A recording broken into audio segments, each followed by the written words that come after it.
There's been a lot of I want to say there's been a lot of contention between whether Queen Diane is actually worth going for, or maybe you should skip. She's not that good. And I've been, getting pretty much the opinions from all around the Grand Cross community, because I've been lurking, I've been asking, I've been watching videos on her, so I finally made my own final consensus on whether or not this unit is actually like good, broken, OP, worth going for. And to be honest, Queen Diane is good, but I actually don't think that she's that crazy. So what I think about her, if I had to give her overall unit rating, I think I would give her an 8 out of 10.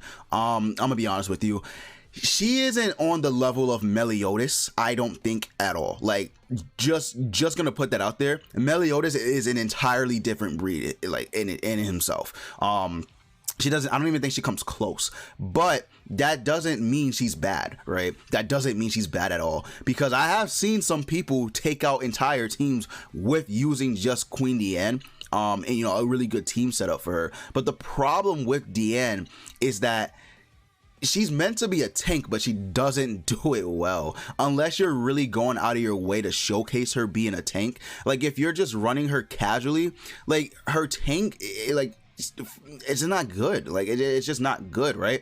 So like I said, an 8 out of 10 unit for sure. Is King better? I don't know. I would say yes, probably.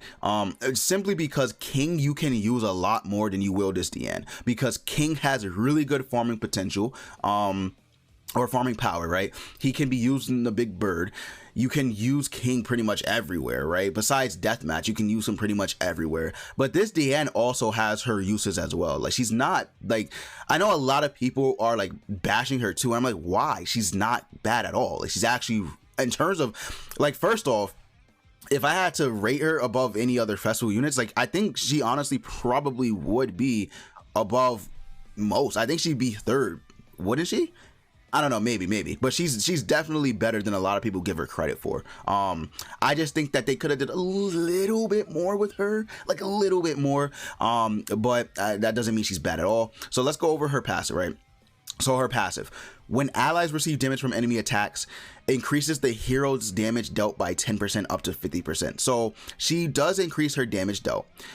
I found that you're not really gonna see too much of a change with this unless this is at its full potential. Like, when you have a lot of ultimate move gauge orbs in your, in your back pocket, right? So if you're at max ultimate move gauge, then you're really gonna see some damage go off, right? You're gonna go crazy with the damage, because this damage dealt is actually pretty powerful once you have this, because this is our only attack card.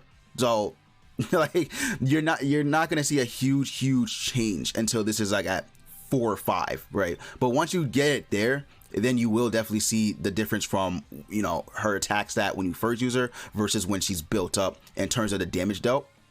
But again, it says allies. I believe this does count for herself when she gets hit. This does actually count for herself. So once she puts up her taunt, you can get this to proc, so not a problem.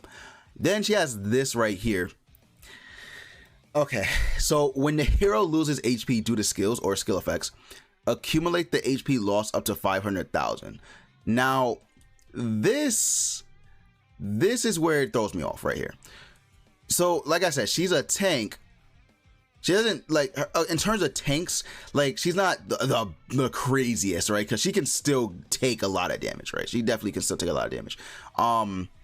But 500,000, like, that's a lot. Like, that's a lot of HP you gotta lose. I'm not even gonna lie. Like, that is a shit ton of HP you have to lose. And unless you're really like running her with a healer, I don't ever think you're gonna see this. 500,000, like, that is a lot, man. And it's only for herself. It's not if allies take hits. It's legit only for herself. I don't even think I've seen anyone build this up.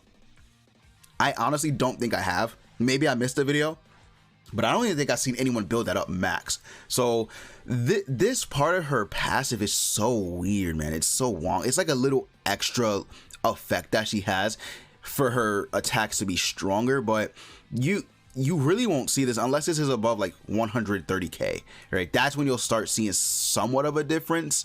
But once you get this built up completely, she just automatically does 100,000 damage, like fixed.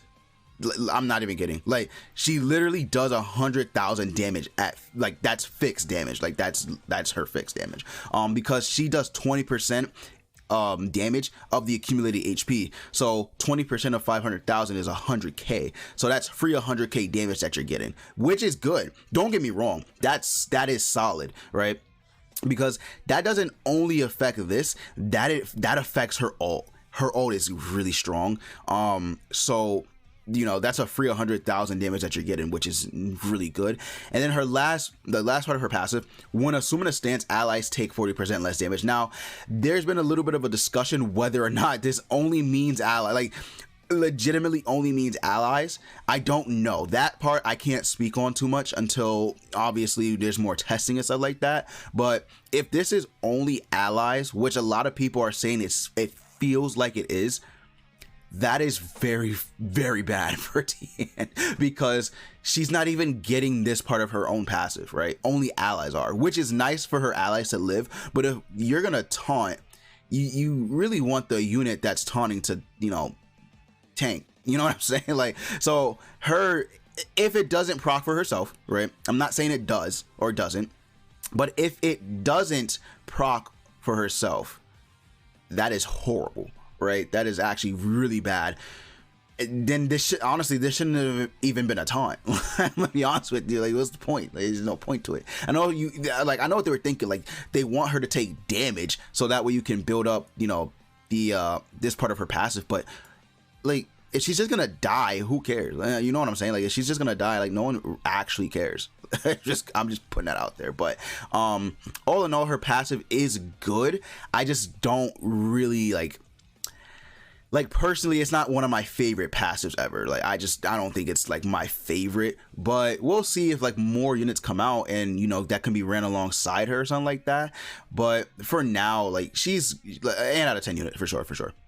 She has Gother's attack skill, which is just polarize or crush, whatever you want to call it. Now, like I said, this is good when it's built up, but like when you just start off the game, the first turn, this ain't hidden. Like, this isn't hidden for anything unless you're ult rushing, right? This isn't hidden for anything because it does more damage based on how many ultimate move orbs you have, so it's not doing anything, right? But it does reduce enemy ultimate move gauge, so I think that's where it becomes a really good, like, you know, support type skill along with DPS, because she can deplete orbs when she has 4 or more ultimate move gauge orbs, right? So keep that in mind. She does have some support in terms of this attack skill as well, so that's good.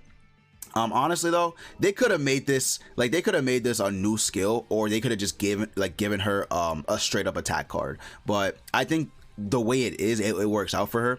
And then this taunt. So this is what I mean by the taunt, right? So they should have, honestly, instead of HP, they should have probably just made this like, I don't know, defensive related stats or something like that. I know what they were thinking.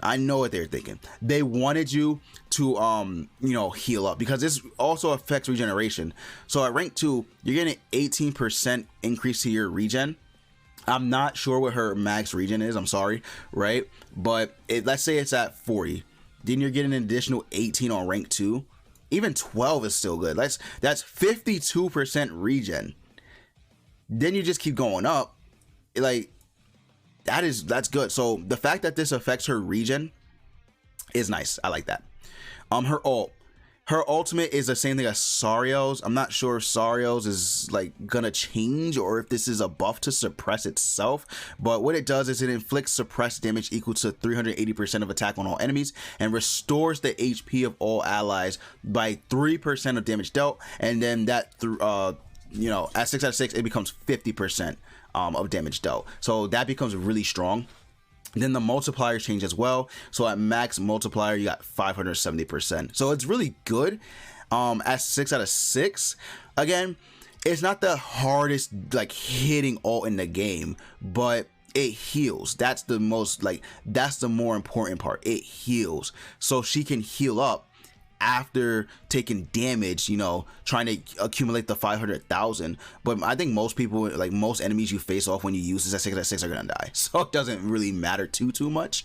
But yeah, her crit, obviously her crit resistance is really good, right? And her crit defense is solid, right? So like she's still a phenomenal unit. They honestly should have put, if they wanted to make her a real tank, this should have been like 100%, and this should have been like over 100% or something like that, because that's when you'll really see that units just can't get touched, right? So Tarmiel is one of those units where, because I don't know what this is at max. I'm assuming it's close to 100 or 100, but Tarmiel's crit resistance and crit defense is like one of the best in the game. Like it's insane, right? So that's good. But yeah, so like I said, is she good? Yes, she's phenomenal, like one of the best units in the game for sure. Not gonna take that away from her, but would I say she's absolutely busted OP crazy? Nah, not really. I would say she's just a really good festival unit, right? Something we haven't seen in a few months, because King came out, he was broken. Meliodas came out, he's still broken. Diane's just good. Like, she's just good, right? She's one of those units where it's like, oh yeah, she's solid, right? She's a really good festival unit. She's a really solid fucking festival unit. She kind of reminds me of when Merlin dropped. Merlin was just a really phenomenal, solid unit. Maybe, you know, Queen Diane will age the same way. I don't know. We'll see. But let me know what you guys think of the unit itself. I think she's 8 out of 10 for sure if I had to give her like a rating or something like that. But I think she's really good. But you guys let me know what you think down in the comments below. Thanks for watching, and I'll see you later.